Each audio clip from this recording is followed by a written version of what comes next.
Thank you, Convener. Good afternoon, First Minister. Obviously, how we achieve net zero is critical to the remit of the Net Zero Committee. Can you explain how you will show the government's aim to reach their net zero budget in a bill, and when the first bill will be where this is shown in detail so that it aligns with your government's objectives? So I think, first and foremost, I would say that, of course, we're committed to producing our climate change plan. We have to do that. Of course, the Cabinet Secretary stood up last week on the back of the UK Government's announcements that we will have to, that may well have an implication for when we produce that plan, because we have to understand what the impact is of UK Government announcements on our own plans, particularly in relation to electric vehicles and phasing out of petrol and diesel cars. So the Climate Change Plan will give some detail of how we intend to meet those targets.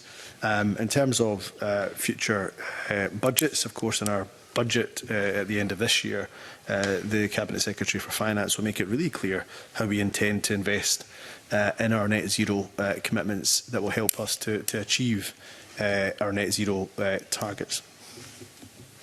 Okay, First Minister, you mentioned the climate change plan, and I'm aware of what the Cabinet Secretary said last week. It was probably the most open secret in this Parliament that it wouldn't be produced by Christmas this year, which was when it was forecasted.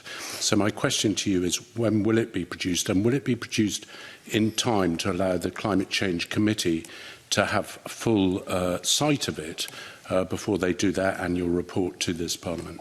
So it would certainly be the intention to give the Climate Change Committee as much notice as we possibly can.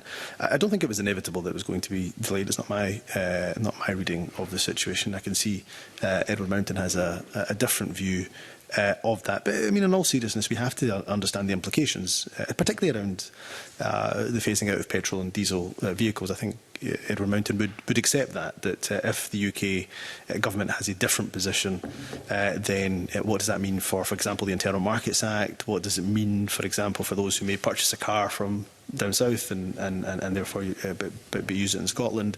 What are the implications of that? But what I want to say unequivocally is our position remains that we will not shy back from our own commitments. We're very committed to the various different timetables and milestones that we have to meet our interim targets. I want us to be seen as a climate leader, and I think that's in quite stark contrast to what we saw from the UK Government last week. So we have no intentions of rolling back.